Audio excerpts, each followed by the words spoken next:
Deep underground, the remnants of a great and terrible nation slumber, driven into exile by the utter destruction of their kind. Surrounded by their technology and arcane beliefs, the worshippers of lunar darkness commune with their great lord, praying for the onset of his starless night. Soon their temple, once a sanctuary become prison, would be breached, and nothing would be able to stand before their master's coming. Gods had begun. Humanity had all players deep and challenging, with different is less likely to get me horribly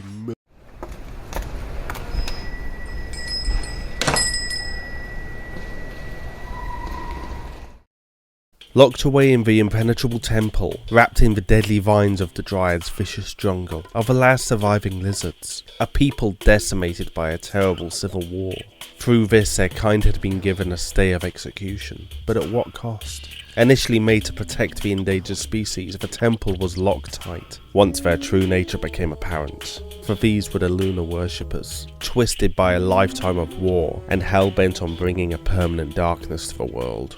They produced curious devices and weapons which posed such a threat that even their one-time protectors, the Golem and Plantera, were retasked with becoming wardens of these dangerous creatures. The lizards knew that even the strongest guardians would one day fall though, so they bided their time, continuing their study of eldritch knowledge, so that one day they might meet their god. It was an age before their time came again, but it had not been fruitless. Their highest cultists, driven mad with unknowable truths, had reached out across the cosmos and touched the Great Ones, influencing their will and even luring the outer god of chaos to Terraria. Whilst the outside world suffered under a blanket of corruption, the lizards lauded themselves as children of the cosmos, but this was merely an appetizer of their true desire. A desire that would be fulfilled very soon now by the most unlikely of individuals.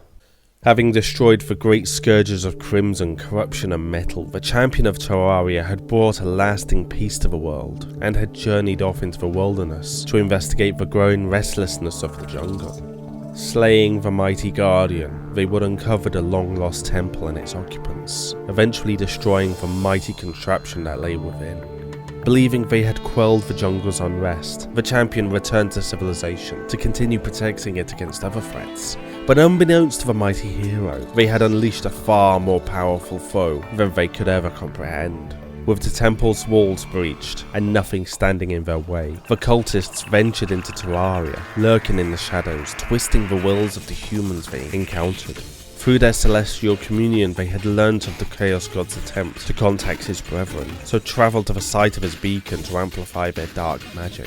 Here they began the ritual to become one with the Lord of the Moon, bringing forth their celestial sigil, emblazoned with an image of their lord. The cultists would speak to their god, talking of their devotion and their hardship in his service. For days the devotees would speak of Terraria and its history, forsaking all their bodily requirements, while the rest of the world fought whatever foe currently threatened them, until, at long last, their god spoke back.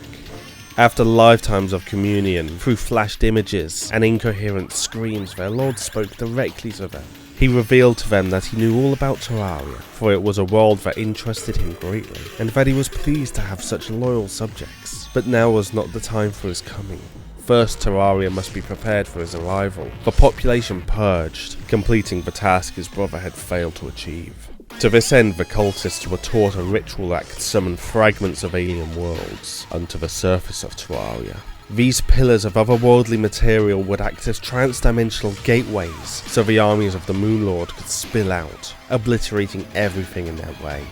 Soon enough, the strange goings-on at the dungeon drew the attention of their champion, who faced the cultists, battling and ultimately defeating their leader. It was too late, however, for as the champion struck down the lunatic cultist, the ritual was completed, and 4 alien worlds appeared in the sky, hordes of their maddening creatures invading Terraria. The lunatic cultist and his band of devotees were dead, but their task had been completed. The Moon Lord's mighty hand had fallen upon Terraria without remorse. The truth is though, that even if the champion had managed to stop the summoning of the pillars, there was still an entire temple full of lizards, just as zealous as those at the dungeon. Regardless of how hard the champion fought, an unstoppable series of events were set into motion the moment they had stepped foot inside the jungle. From their defeat of Plantera to the unlocking of the temple, they had doomed themselves to walk a path that would end only when they came face to face with the lunar god himself. Did you enjoy that video? Good, because there's plenty more where that came from. So don't forget to like, subscribe, ring the bell, follow me on Twitter, check out my Patreon and merch store, and I think that's about everything.